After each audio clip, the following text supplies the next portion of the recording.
I'm running for a variety of reasons. First off, just to let you know, I grew up in Taylorville, still raised my family there. I grew up in a small business household, and I was taught that decisions made in Washington and Springfield can affect the way my mom and dad ran their business in Taylorville. That gave me an appreciation. So when I went away to college, after working all through junior high and high school and college at my mom and dad's restaurant, it gave me an appreciation to go in and study political science. And afterwards, I asked my dad if I could possibly have an opportunity to come back if it didn't work out. And I told him I wanted to go try public service. And a week after I graduated from Millikan University 20 years ago, I met a guy named John Shimkus. And for the last 16 years, I've worked for Congressman Shimkus here in Springfield. I've been based out of the Springfield area, the Springfield office, and working with a wide variety of leaders here in Springfield on projects such as the MacArthur extension, the expansion of Route 29, high-speed rail, and rail relocation, the intermodal facility, and the 3rd Street, 10th Street debate. And I'd urge anybody in this room and anybody listening to this discussion to talk to the leaders, talk to Chairman Van Meter, talk to Mayor Houston, and the many others that I personally worked with to address some of the major issues that actually affect Sangamon County. Talk to the Chamber of Commerce. We've been intricately involved in most of the issues affecting Springfield over the last decade and a half. My wife, Shannon, is a nurse by trade. She actually teaches nursing, teaches our next generation of nurses at St. John's College just down the street on Carpenter here in Springfield. She used to be a general floor nurse at Taylorville, at what was then St. Vincent's Hospital, now Taylorville Memorial Hospital, and then went into being a home care and hospice nurse for St. Vincent's and then Memorial. While she was doing that, she went back and got her master's in nurse education and put that master's to use immediately upon graduation as moving into a managerial position at the emergency department at the Critical Access Hospital in Taylorville. She then decided to use her degree and go into teaching, and I'm just proud of what she's been able to accomplish in the medical field and what she's doing to help address the nursing shortage here in this area. My wife, Shannon, we just celebrated our 17th anniversary.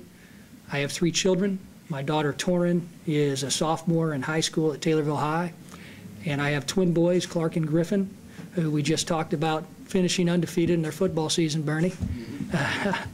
And they are 6th graders at Taylorville Junior High School.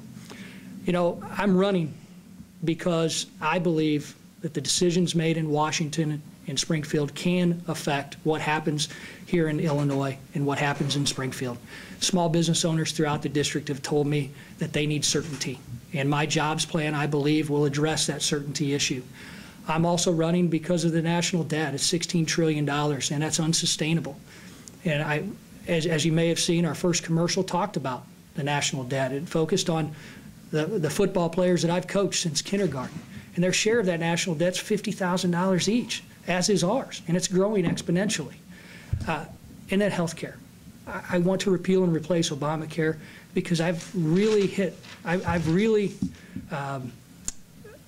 focused on the health care as an issue because of the family experiences that I've had and my wife has had. My wife's a 13-year colon cancer survivor, was misdiagnosed for months. And because we had the ability to choose where and when to seek medical treatment, luckily she was diagnosed at a stage that just right here in Springfield across town at Memorial Hospital, the tumor was taken out. And she began just down the street 6 months of chemotherapy treatments that allowed her to now celebrate just 2 weeks ago today her 13-year anniversary of her last chemotherapy treatment. It's those experiences and the misdiagnoses that she had for months. As a matter of fact, one primary care doctor told her it was in her head. It really makes me believe that medical choice and putting the doctor-patient relationship first in any health care reform is essential.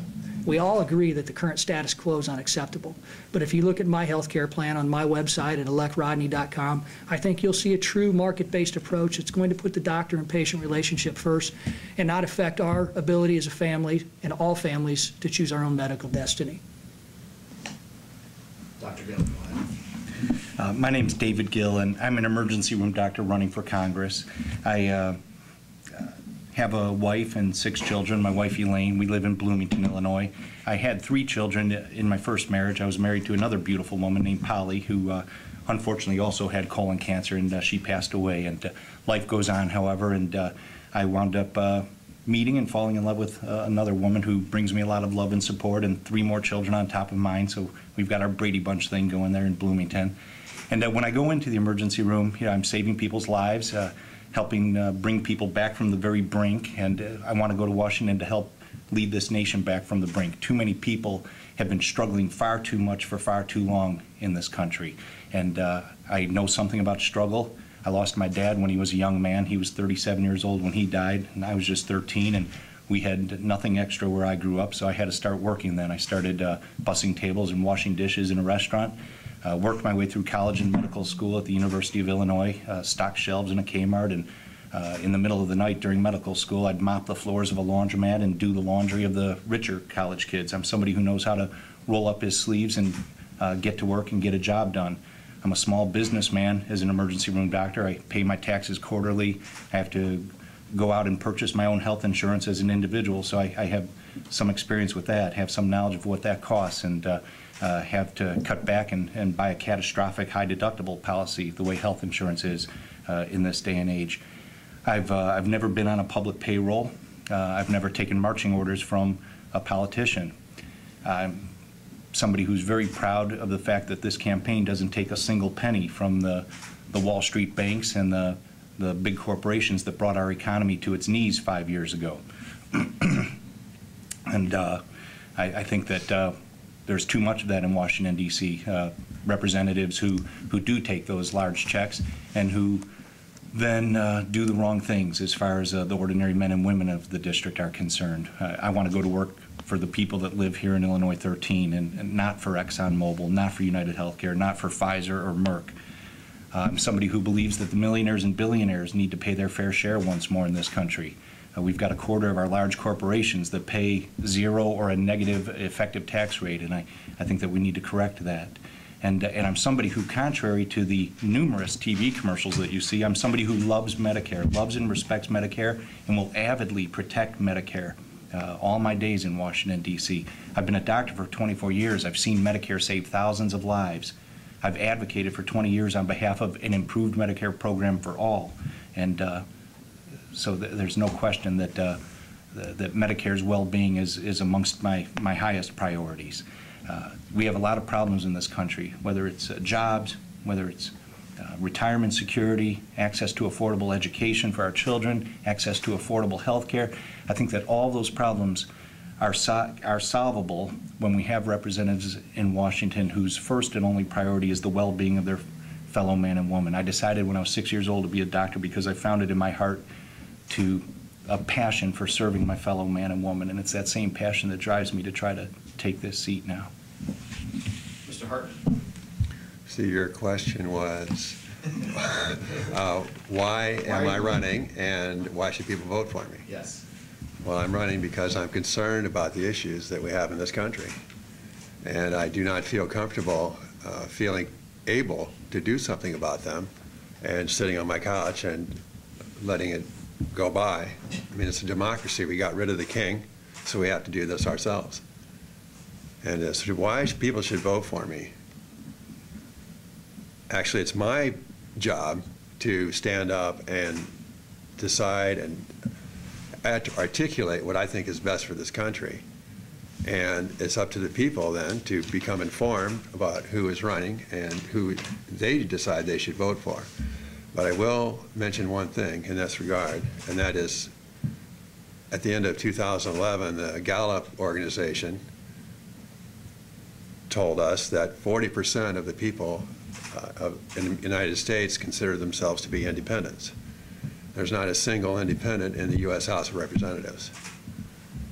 And I would take it as a, very important and responsibility on my shoulders to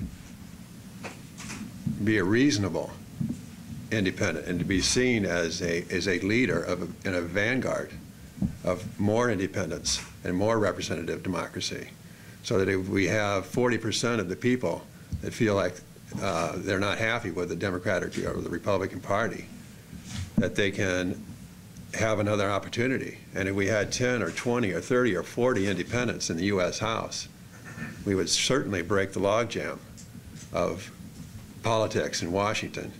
And I believe at the heart of being independent is being objective and making up your own mind. And I just think that it could be the biggest advance to our democracy since women were given the right to vote. Guys, it's been my impression that you two have kind of run campaigns that have catered a lot to the base of your parties. Can you each tell me is there one idea, one piece of legislation, one idea even that the other side had proposed that you would vote for, that you would work with them to pass? How would you bridge the divide, between the two parties if you got to Washington? Because I think the one thing that voters find disgusting about Washington is that these are two parties that cannot work together. It's one of the reasons I think that Congress has about a 10% approval rating. Rodney, you went first last time. I'd like to David Gill go first, and Mr. Hartman will throw you as well. There's any number of issues where I differ with the Democratic Party, thematically speaking, and I think it's important to note too our experiences in the primary. I ran against the very top elements of the Democratic Party in the primary, spoke my mind on a number of issues, and beat Nancy Pelosi and Steve Israel and those who run this party up in Washington, D.C. And so I would have no problem if Republicans present a good idea.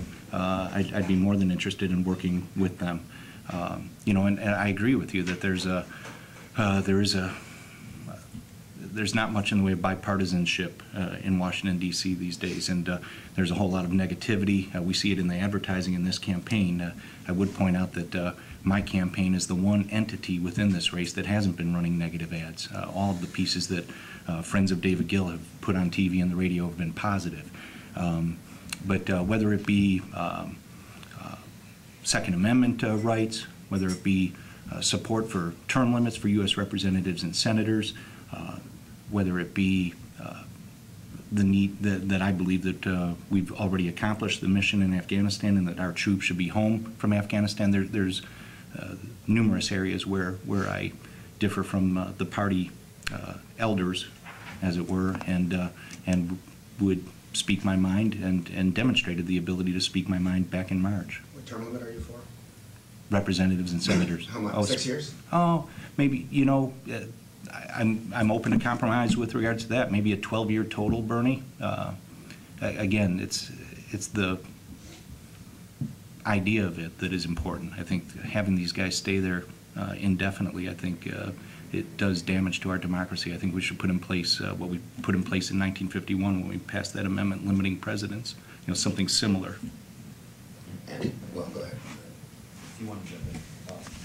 Well, I mean, the one follow-up is you say all your ads are positive, but the NRCC, I mean, the DCCC is terribly negative, and they take money from people that you say you don't take money from. So aren't those contradictions because you've never said they should stop doing that. You said I don't like that they get that money, but you haven't told them to stop running their ads, as you haven't told the NRCC to stop running ads that say he wants to end Medicare, which I don't think he does. I would say several things in response to that. One, I can't control the DCCC. Two, I'm not even allowed to coordinate with the DCCC. And so they will say what they want to say, and there's nothing I can do. There's only one thing I can control, Bernie. That's Friends of David Gill. That's my campaign. And 100% of the advertising that's come from my campaign has been positive.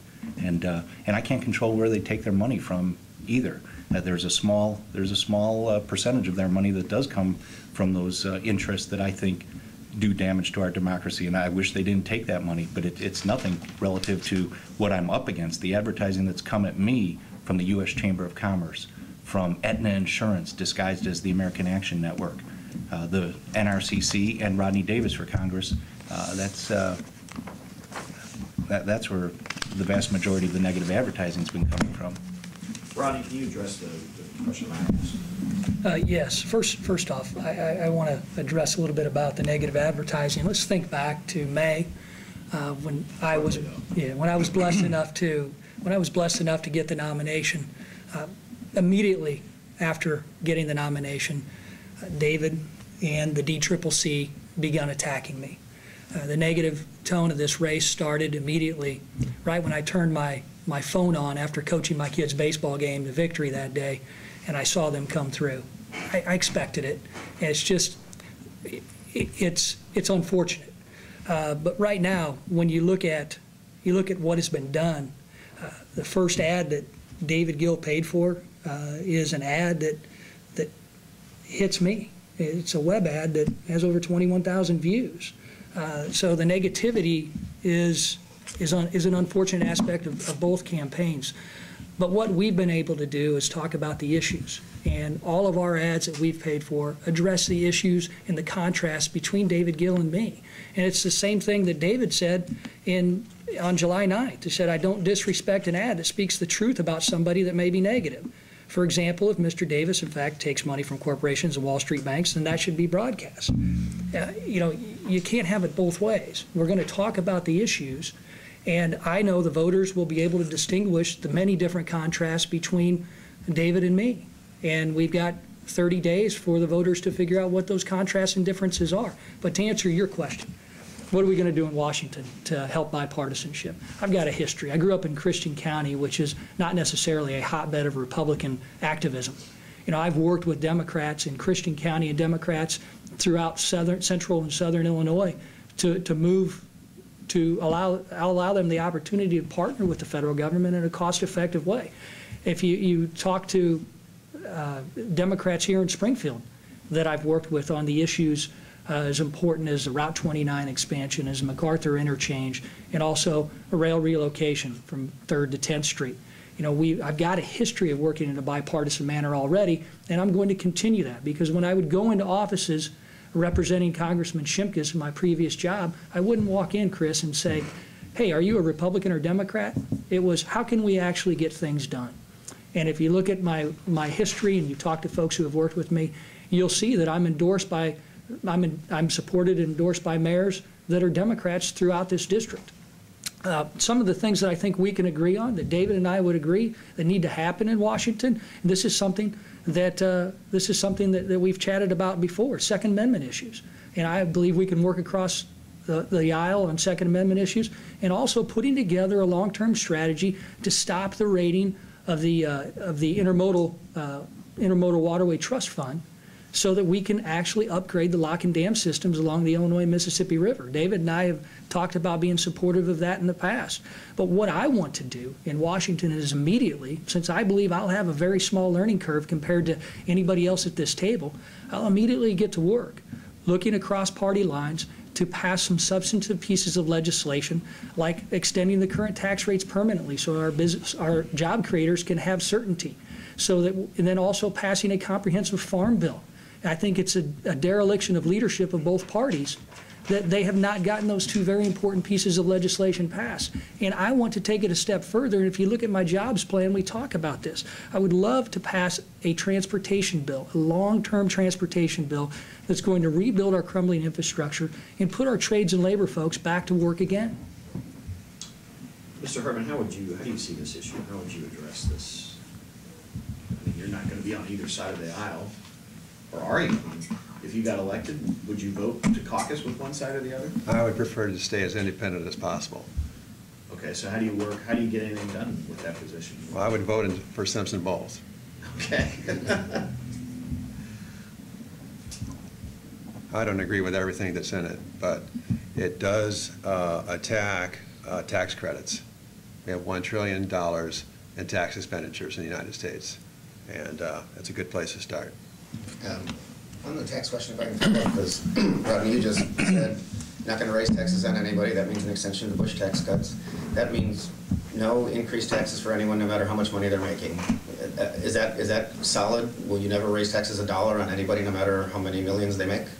Bernie, what I want to do is I want to continue the current tax rates. President Obama said this 2 years ago when he actually added to what we call the Bush-era tax cuts with his payroll tax cut, that we can't raise taxes in the economic situation we're in. Does that mean you vote against a compromise that involved an increase? I will tell you what I'm going to vote for. And this is why, Bernie, that I have pledged not to sign any pledges. I'm going to go to Washington and be a leader, be somebody who can work across the party lines and find the solutions, not just the compromises, but the solutions to our problems in this country. And what we have to do is ensure that those solutions preserve and protect Social Security and Medicare, allow us to keep the peace through strength with the strong national defense, but ensuring that we attack the national debt by putting America on a debt repayment plan. And the best thing we can do to make that happen is to grow our economy. And every small business owner, every small manufacturer that I talk to, Bernie, says, we need certainty. We need to know what our tax bill is going to look like. And if you take what President Obama has said, and many economists have said over the years and over the past few months, we can't raise taxes to grow the economy. So let's keep the current tax rates. Let's keep them. And when we do, you'll stop the largest income tax increase on all Americans that's set to happen in January of this year. As a matter of fact, I don't think a lot of folks realize that their paycheck will go down if nothing's done. Tax tables will revert back for all Americans to 2001 levels. And the first check in January that any American would receive would be lower. I don't think any middle-class family is going to be able to take what is estimated to be $4,000 a year an increase in income taxes with these tax rates expiring. I don't think many families will be able to budget for a $300+ a month decrease in their wages. Well, unless there's a compromise plan, which would involve, raising on some and extension of the tax cuts on others. You're not saying yes or no. Let's be clear. Let's be clear. Any increase in wage earners, $250,000 and above, will fund 11 days of government operations and will cost, here in Illinois, 30,000 jobs. Ernst & Young estimates it's the same figure that was used in the presidential debate when you talk about 700,000 jobs being lost in this country. 30,000 jobs, Ernst & Young estimates, would be eliminated in Illinois if that provision passed. So what I want to do is go to Washington, lead the charge to make sure that we have true tax reform, to make sure that we close the loopholes that we need to close, and ensure that Americans aren't the ones bearing the burden of any tax increase, and that the job creators in this country will have the certainty they need to invest in equipment, inventory, and people. Can you name one loophole? Can I name one of the loopholes? I would like to take away the energy tax credits that gave us the cylinders of the world. For the green energy stuff? Yes. What about the oil tax credit? Why wouldn't you take away those two? Well, first of all, no tax credit is a sacred cow. And that's why we need to go to Washington to put together some solutions to attack the national debt. And that's another reason why I won't sign any pledges, because I'm not going to have some Washington power broker lord a piece of paper over me and tell me that such a certain tax credit or program is, or such a tax credit is violating that pledge. You need leadership in Washington, Chris, and you need somebody who's going to be willing to work across party lines and find those true solutions. Now, when you talk about the energy tax credit, right now, our energy policy in this country is a national security issue. Look at California. The fact that we haven't built a refinery in this country over the last 35 years is a reason why, when you have a refinery problem, gas in California jumps up to $5 a gallon. We have to put ourselves on a path to energy independence. And to do that, we need to build more refineries, which is why I'd urge you to go look at our energy plan on our website and find out how we provide solutions to make that happen. The oil tax credit, much of that relates to the strategic oil reserves. It actually helps fund LIHEAP, and it also is part of that goes to fund the manufacturers' tax credits too, that actually helps to create jobs in this country. But as I said, no tax credit is a sacred cow when we're talking about overall tax reform. It's going to give us a fairer and simpler tax code as we know it here in America. Should we get to taxes, Dr. Gill? Sure. I think this is, as Bill Clinton said recently, this is arithmetic. It's mathematics. I got a degree in math before I went to medical school, but you don't need that to address this question. I've listened to Mr. Davis talk about his concern for the deficit, which I share. I think it's an overwhelming problem that needs to be addressed, and I think to rule out raising taxes on the millionaires and billionaires is a mistake.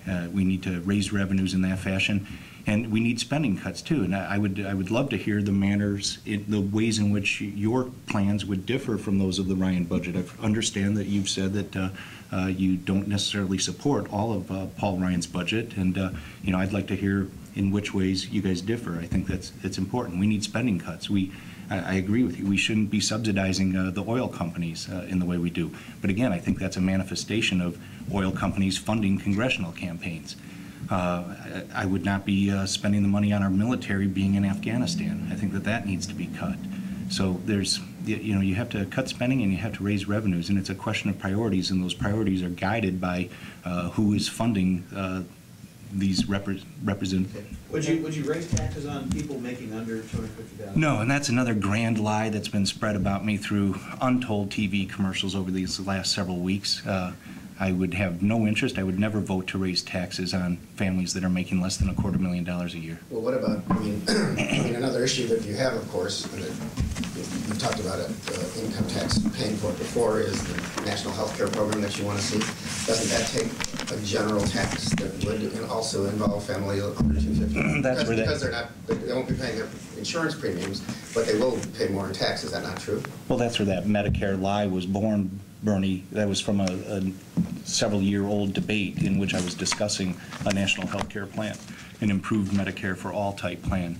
And again, there'd be a small tax, but it would be similar to what you have in terms of a Medicare tax today. But you'd no longer be paying the surtax required. That basically all of us are required to pay a 20 to 40% health care surtax to make sure that the William McGuires, the CEOs of United Healthcare, stay as fat as possible. So you just said there'll be a small tax, so how would that be? Well, if you ever got around, in my first term, we're not going to get improved Medicare for all.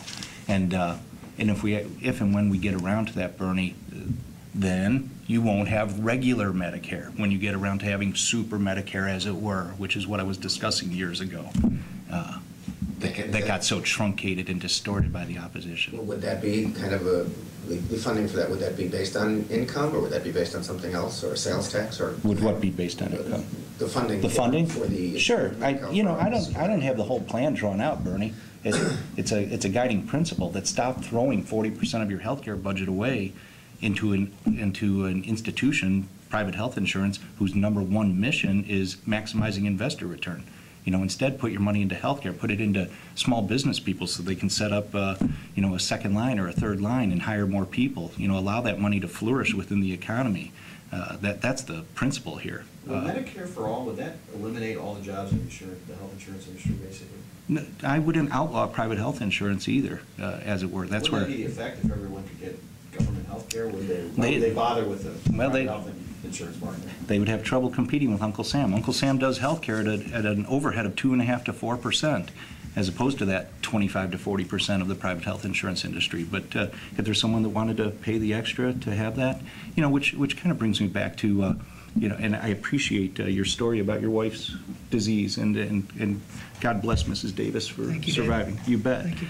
But at the time, Bernie has quoted you as saying you had a taxpayer-funded federal health insurance program at the time, and I've listened to you several times, Mr. Davis, talk about health insurance and having the ability to go out to different providers. It's the private health insurance companies that limit your choice of providers. Uncle Sam doesn't do that because Uncle Sam's not in Medicare to turn a profit, and it's almost 180 degrees from, in truth, having lived in it for almost 30 years since I started medical school, from what you described.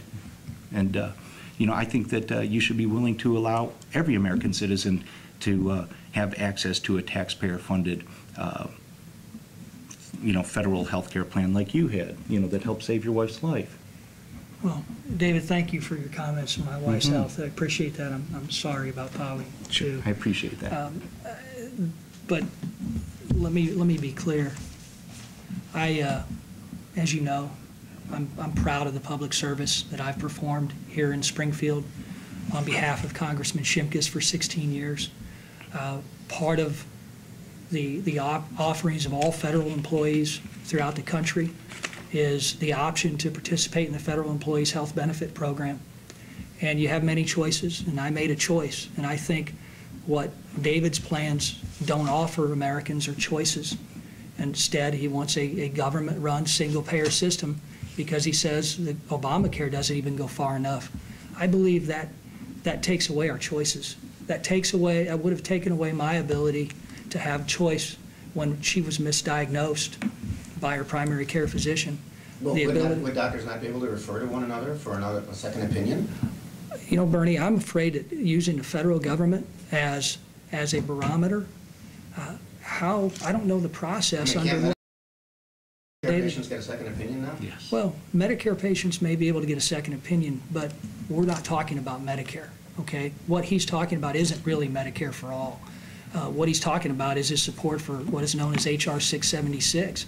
They call it the Medicare for All program, but in my opinion, that's like dressing the Chicago Cubs baseball team up in Cardinal uniforms and calling them a playoff team. They may look like a playoff team, but it's not a playoff team. Dangerous territory here. I figured I would with you, Bernie, and that's okay.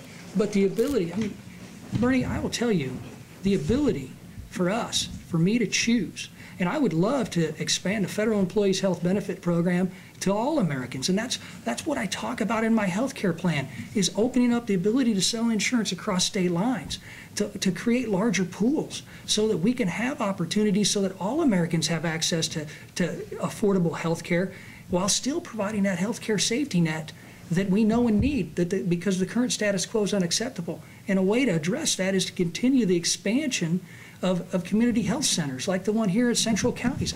I've worked to expand community health centers. I think they provide great primary care access. As a matter of fact, there's a free community health center in Bloomington, Illinois, right down the street from where David works, doing wonderful things to ensure that patients of all levels of income actually have the ability to access primary care. If I could But ask a question I want to say one thing to Bernie about my wife's situation, Bernie. I mean, you know, you and I have spoken about it before. When you're 26 and going through a medical condition that you know something's wrong with her nursing background she did, and your doctor of years is saying it's in your head, that doctor is the one who was going to refer. As a matter of fact, finally when she got diagnosed as being anemic, he did make a referral, but he made another misdiagnosis. He referred her to a blood specialist who gave her blood transfusions. And that's not going to treat a colon cancer tumor. But because we knew that wasn't working, was able to go talk to Howard Chodash here in Springfield. Howard thought he would find Crohn's disease in a 26-year-old, but he found a tumor. And because we had the ability to do that, that's the same ability of choice, medical choice, choosing our own medical destiny that I want all Americans to have. And it's not going to be the same under a government-run bureaucracy. It's going to create a two-tiered system. And if you look at HR 676, David's plan, it would create a massive new federal bureaucracy entitled the National Board of Universal Quality and Access and a new Office of Quality Control. It's going to raid the funds of Medicare, Medicaid, and CHIP. It's going to increase taxes. It's going to talk about actually creating state bureaucracies and doing away with the Department of Veterans Affairs. That's not Medicare. In a second, in your plan and what you wrote to me, you said you would allow insurance coverage for pre-existing conditions and allow children to stay on parents' insurance until 26. Is that different from mandate? No, if we're going to talk about... You mean they would have to do that? Yes. Okay. If we're going, those provisions are good. Bernie, How do you do that without an individual mandate, though? It collapses. No, they don't. They do it in the state. The state departments of insurance offer mandates every day on what needs to be covered. To do this? You know, if we are not happy with the status quo, and we're going to allow insurance to be sold across state lines at a national level, then you know what? We're going to have to set some minimum standards at the national level to do that. And that's part of my plan that I talk about in there, Bernie. But it's going to be a lot more efficient and a lot more cost effective, and it's not going to take 2,700 pages and create a brand new federal bureaucracy that includes spending $881 million already to hire new IRS agents to police the taxing portions of the Affordable Care Act. That's what we're trying to fight. Respond to this and we'll get to you. I've never been in Congress. I've never signed on to, I've never sponsored a bill. I would say I've been in healthcare for almost 30 years. I've had experience with thousands of Medicare patients. Medicare not only allows you a second opinion, it allows you a third opinion, a fourth opinion. I'm not talking about a government-run thing. The government doesn't run Medicare. The government serves as a central bank that receives funds and then disperses funds. It doesn't dictate to patients where they can go or what they can have done. And so I'm talking about a similar program for all American citizens when I talk about improved Medicare for all. And that healthcare clinic that Mr. Davis makes reference to, I take care of the patients in the final safety net, in the emergency department, when they've fallen through the cracks, through clinics such as that. And the emergency department is the final resting place for those problems. And we have somebody in this country dying every 12 minutes just because they don't have access to health insurance. And we see those people struggling and dying. And it's the status quo as it is, which is largely, it strikes me in listening to Mr. Davis's plan that it's a sort of a rehashing of the status quo. And we can do much, much better. We're a better people than letting one of our brothers and sisters die every 12 minutes just because they don't have health insurance. While at the same time giving money to the retiring head of United Healthcare 6 years ago, $1.6 billion. He gets $100,000 a day every day to spend on himself for 40 years, while we have somebody dying in this country every 12 minutes. 5 times during this hour that we'll be together, someone's going to die here in America. So, Mr. Hartman, healthcare, where do you think we should go? Well, healthcare is a hugely important topic. Before we got to healthcare, the way that we got into healthcare, we were talking about taxes and the deficit. And we haven't discussed what I believe is the right path forward on that huge issue as well. We know how to balance the budget. We had done it in 1998, 99, 2000, and 2001.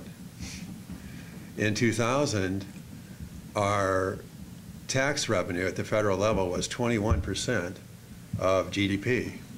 Now it is 15%, and we are $1.1 trillion in the hole.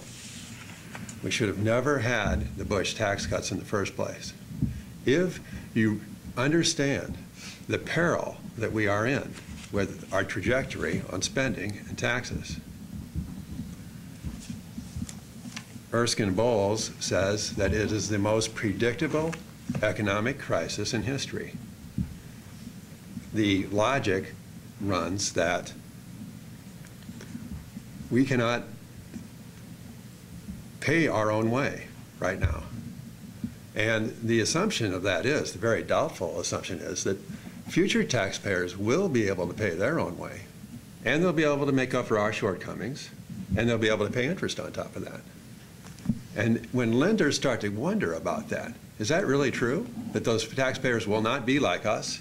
They'll be able to pay their own way and make up for us, so that maybe there's an increased risk here, and then we're going to have to start charging higher interest rates to cover that risk. That is exactly what has happened in Greece and Spain. And in Greece, youth unemployment is 53%. In the United States, it's 15%. So do you want to end all the Bush tax cuts? We should, yeah, yes. Including the middle class. Yes. We should have never had them in the first place.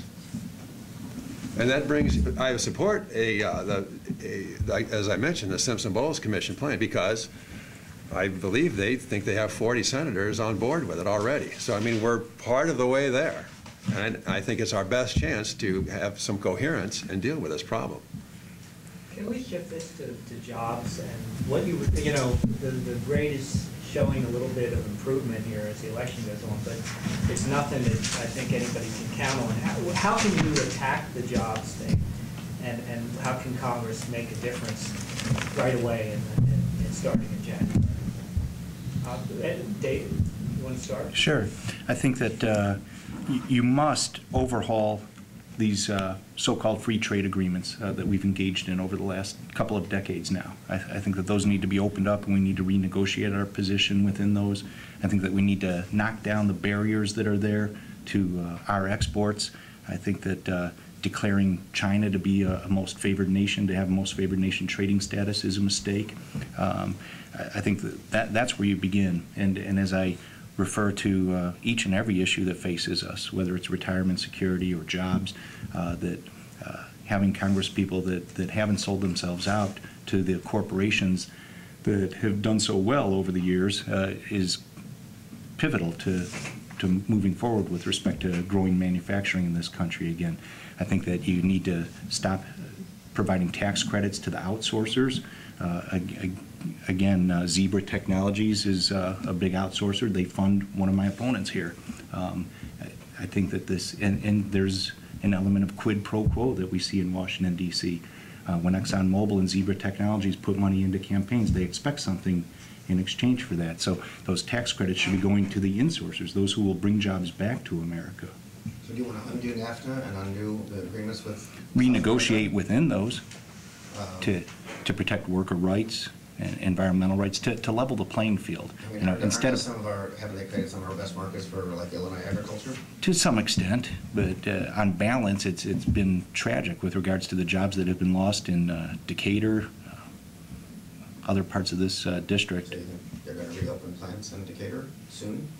I mean, If you redo NAFTA and CAFTA, I mean, NAFTA was a tremendous mistake overall for this country and for this congressional district. Agricultural interests, you know, agriculture is an important part of the district, and I look forward to continuing to stand up for agriculture. But there's many, many farmers in the district who also recognize that NAFTA, on balance, has been a bad mistake for Central Illinois.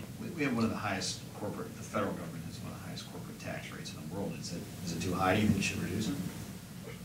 I think that those loopholes should be closed so that you don't have a quarter of the corporations paying zero or a negative effective tax rate. Jobs, Mr. Davis? Yeah. I commend everyone who's made an impact in helping to put policies in place that are lowering the unemployment rate to, you know, the 7.8%. But unfortunately, in this district, it's still much higher. What we have to do is continue to create jobs.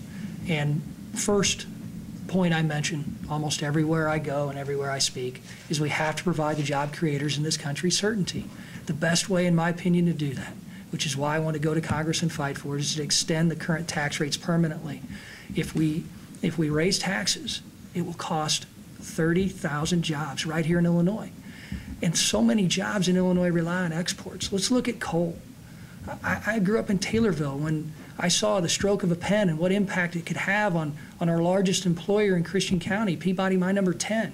And back in the early 90s, upon the signature of the Clean Air Act, it became cheaper and more cost-effective for the power plant to bring coal in from the western United States by train than to dig it out of the ground and put it on a conveyor belt and run it across the street. That's why we need some common sense approach. Some of the groups. Use coal anytime, any place? No, there's clean coal technology, and we have to be able to build baseload generating facilities, which many of the folks that support my opponent stand in the way of being able to do that. You know, we've also, when you look at coal right now in Illinois provides thousands of jobs right here in this area. You have mines in Macoupin and Montgomery counties, and their market for Illinois coal isn't anywhere except, I got to give credit to CWLP. I mean, they're a shining example of how you can build a new clean coal and coal-fired power plant, but they buy Illinois coal. But the majority of the coal that is mined in Illinois goes overseas, and because of global trade and free trade. Was NAFTA the correct thing to do? NAFTA and free trade agreements, while we can criticize any free trade agreement, and we need fair trade, but to say we need to pull back from a global economy in 2012, I think is a step backwards when we talk about economic growth. Now let's talk about manufacturing. Yes, we need to grow manufacturing jobs, and frankly, a good number of the large manufacturing facilities in this country, like GSI and Assumption, rely on global trade to employ my friends and neighbors and fellow high school classmates. That's why we need to continue to think globally. Pat Quinn, who has held a fundraiser and has donated to my opponent's campaign, is in Brazil to increase global trade. I mean, it just seems the antithesis of what Governor Quinn is trying to do is being espoused by my opponent.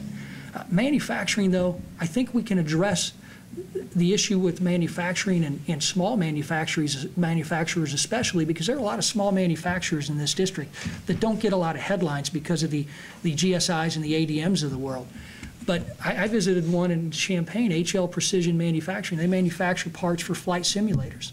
Steve Hillard is the owner, and he has told me that he would hire every single graduate from Parkland Community College's manufacturer training program but there aren't enough to meet his demand. That's why you need somebody to go to Congress who's going to actually work to reauthorize the Workforce Investment Act and make it much more effective, so that we can partner with community colleges. There are 7 community colleges in this district, 7 community college districts that are in this district, and 9 universities and colleges in this district. We have to partner with them to make the changes that are necessary, so that we don't hold those who are unemployed or those who are looking to better themselves back like the current status quo does. I don't know if you're aware, but if one is on unemployment, if somebody is on unemployment and they are not in an approved WIA training program to go back to school, what happens is, if they decide through their own savings or through their family to go back to school and better themselves, they lose their unemployment benefits. That's counterproductive to what needs to happen in Washington. That's why you need some real leaders that understand it's a problem, go out and work with the community colleges, develop a true plan of action, and that will help us address our manufacturing problem, lower unemployment, because those on unemployment are going to be able to find the jobs that are out there right now, because they're going to have the ability to get retrained without governmental bureaucracy standing in the way. Mr. Hartman, jobs? The principal role of government in providing jobs is to train problem solvers in public education, so that when you hire people, they can meet continually changing demands of the workforce and the market, because the market's always changing. The public education in the United States is funded 90% by state and local governments, so it is not necessarily a job of the federal government to weigh in or try to push around state and local public education. The main thing that Washington has got to do is avoid an economic situation like we have in Spain and Greece, where jobs are gone because of the government has had to cut back in such an extreme way. That's the most important thing we've got to do. I mean, they are forced to raise taxes without their choice, basically, if they're going to be able to borrow the money. So that's their problem, and we've got to avoid that. That is coming here if we don't get back on a trajectory for fiscal discipline. We also have infrastructure, and an efficient transportation system is the role of the federal government. So, I'd like to ask about a local issue. Rodney, you brought this up briefly at the beginning of your opening remarks. The city of Springfield, the recommendation is to move the train traffic from 3rd Street to 10th Street. Now, we don't have earmarks anymore; those are gone. I guess part of the side question of this would be: do you think that's a good idea? Because the Abraham Lincoln Presidential Library and Museum was funded with earmarks.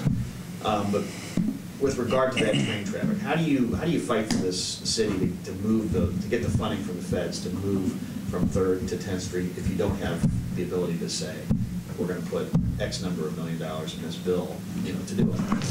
Well, because it's a good project, and because the leaders in Washington at the Department of Transportation working with IDOT realize that it is an essential corridor when you look at the overall goal of high-speed rail and rail traffic in mid-America. That's why it's going to be a project that's deemed successful. And I'll revert back to what I said earlier. I've been involved for years, for over a decade, in discussions of moving rail traffic from 3rd Street to 10th Street, and involved even when the stimulus bill passed and there was a rush to just spend money, and the thought was it was going to be forced down Springfield's throat to go to 3rd Street.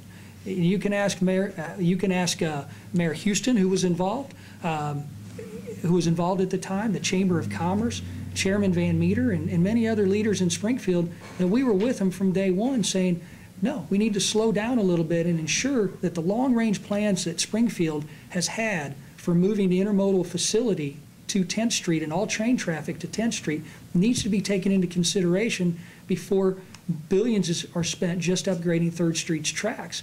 And we've been successful, because if you look at where it's heading, it's likely to be concluded that that route is going to be the preferred route. And how do we get the funding? Well, you get the funding by ensuring that we actually have a long-term transportation reauthorization, so that we have a vision for correcting America's crumbling infrastructure to do that.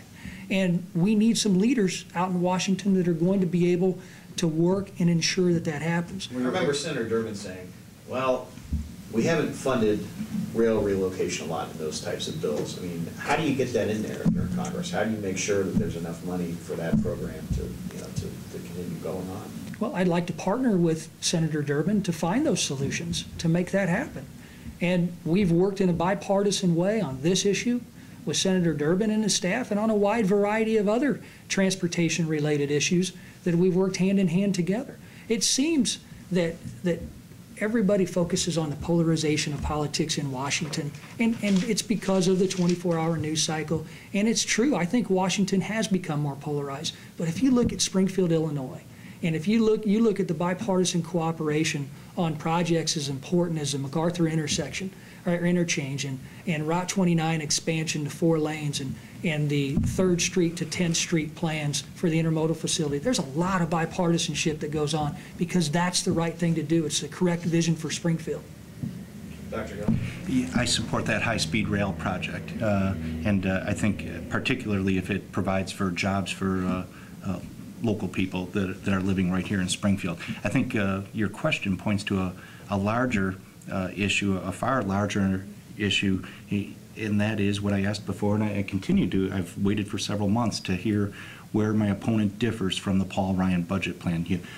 There's talk of having a more educated workforce to take advantage of the opportunities, you know, through Parkland.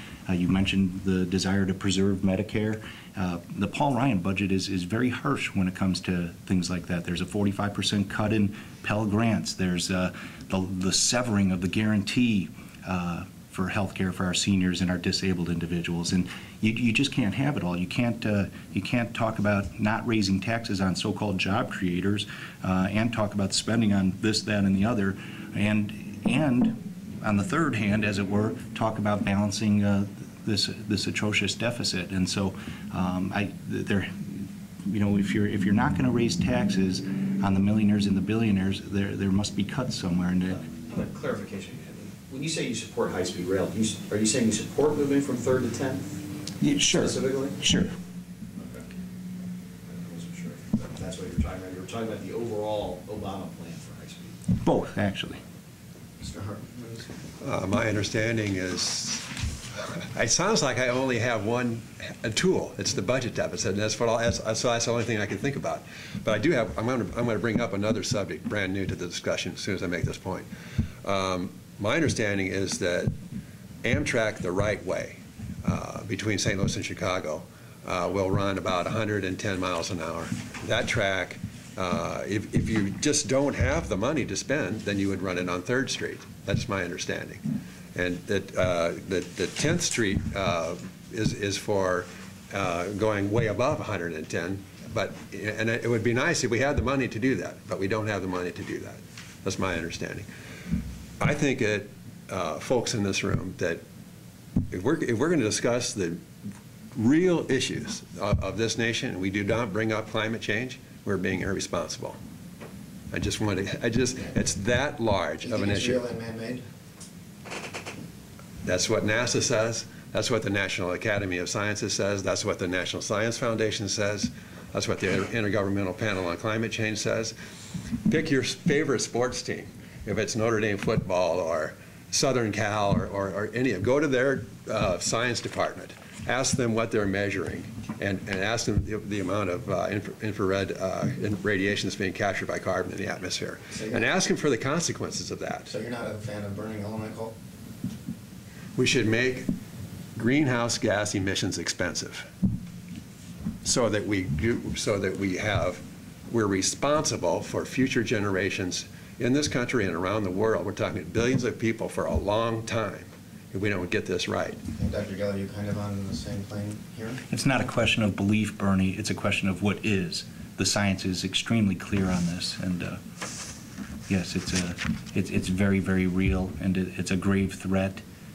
Irreversible damage is already taking place now, and the failure of the ExxonMobil-funded politicians in Washington, D.C. to address it appropriately is, perhaps the biggest mistake that we're making. Would you have voted for cap and trade if you'd been in the House in what was that, 9? Me? Yeah. No. Why not? Well, how can you say that, but then say you're not going to go through cap and trade? Because there's far better solutions than cap and trade, and I think the cap and trade involves a massive bureaucracy that, again, takes care of an element of Wall Street that was looking to take advantage of the problem. How do you solve it?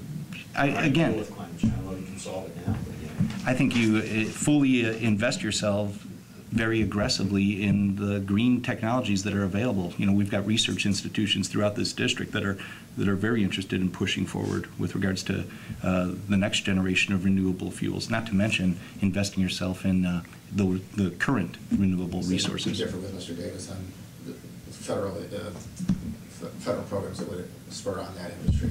Which industry? The green technology industry that Mr. Davis earlier said we should not have Solyndra-like. Well, Solyndra, you know, was a mistake, and.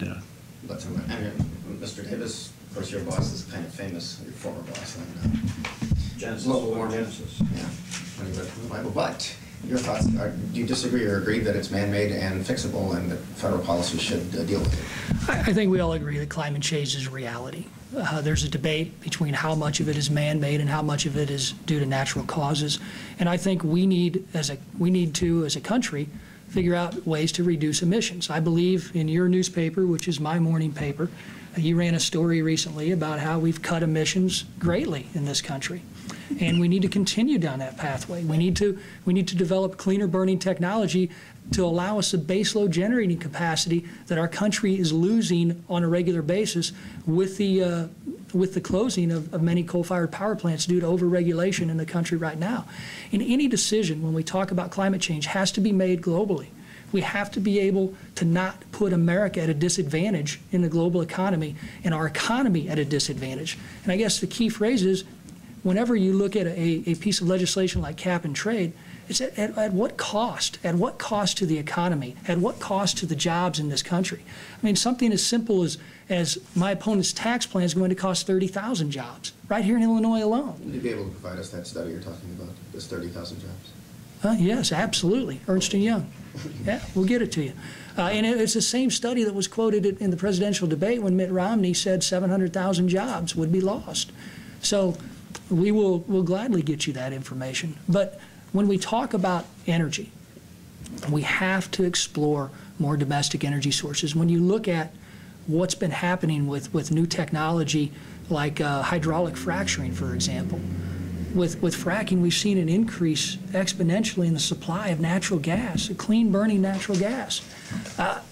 And on one hand, we have a supply of a cleaner burning fuel. On the other hand, the administration says, well, let's stop the new technology that allowed us to get it. It just doesn't make sense to me. We've got to find a balanced approach. Also linked to earthquakes in Ohio when they were doing some of that? I think there's studies out there, but yes, and we need to have more studies on the effects of hydraulic fracturing at the state level, but we need to ensure that we still allow our access to domestic energy sources here in the state. And another example, let's first of all understand, we cannot run the American economy on wind, solar, and hydropower alone. It's just not going to provide us the gigawattage to be able to do that. How many windmills would it take to run a plant like GSI in Assumption? And how many acres of farmland to make that happen? And while we're speaking of wind energy, let me say one thing. I met with somebody who served on the board of directors for a local rural electric co-op down in Greene County, who told me that they took advantage of some federal dollars that were invested through the state of Illinois to build a wind generating facility. And she found it ironic that on one hand, the government funded that project for clean energy, and on the other hand, the same government shut it down when they found an Indiana bat, a small bat, on the ground. Now, there's got to be a common sense approach to this, and that's an all of the above balanced approach that focuses on lowering emissions and making sure we do that on a global market. I know we're getting close to the end, I'm assuming. I'd like to get into a kind of a different area, just because I think it'll be a contrast, but also, Rodney, on your thing here, it says you would support a constitutional amendment to make marriage between a man and a woman. Why is that necessary at this time? Is there a big problem out there, or what? No, No. It's, But why is that a necessary? I believe marriage should be defined as between one man and one woman, but I also believe that we should ensure that no one is discriminated against based upon sexual orientation or any other reason. And are you against benefits like the state of Illinois has provided for domestic partnerships, civil unions? You know, this is a state issue, and if the states decide that civil unions are allowable and benefits are allowable in the state of Illinois. It depends where you live, if you can be with your partner or not and get benefits. I believe marriage should be defined as between one man and one woman, and I believe it's up to the states to define whether or not civil unions are applicable to their citizens. Why is that a state issue, but marriage is not a state issue? I don't understand the logic there. Well, it's in regards to my beliefs, and I believe that marriage is defined between a man and a woman. But I also believe, and I have relatives that believe the same, that we need to ensure that we don't discriminate against anyone. Yeah, of course, this would break up marriages of those in the 7 states where they allow them now, right? It would nullify them and make them illegal. And that's up to the voters to decide. Dr. Gill? I don't think that we need an amendment like he's talking about. In fact, I would look to repeal the Defense of Marriage Act, and I think that it's hypocritical what Mr. Davis is referring to. I think that it would be unfair to those people that have gotten married in those 7 states to put forth an amendment such as that. You know, it's simple justice. In your case, should the federal government require states that don't have gay marriage to recognize other states that have it? Like if I'm living in California and I get married there? I would. I think that's an appropriate role of the federal government. So they should be Cross recognition. There should be recognition of Reciprocity. everywhere. Okay. Sure, especially when you're talking about the economic benefits So that to would married that couples. would make states where it's not legal, it would make it legal if you move from California, for example. Right. Mr. Hartman? When I hear a gentleman who is gay, and I can hear it in his voice, it tells me that he was born that way. And you can no more take the gayness out of him than you can take the tallness out of me. And there is no reason to treat him any differently than I should be treated for being tall. So in all ways, gay should be the same as everyone else. So you would certainly not be for the amendment. How tall are you? 6'4.5". Okay. So are you, Bernie. Never broke the 6-foot barrier. Well, guys, unless you have any other questions at the end of the table, I think we're good. Thank you. Thank you so much. Thank you. Thanks for the opportunity. Thanks.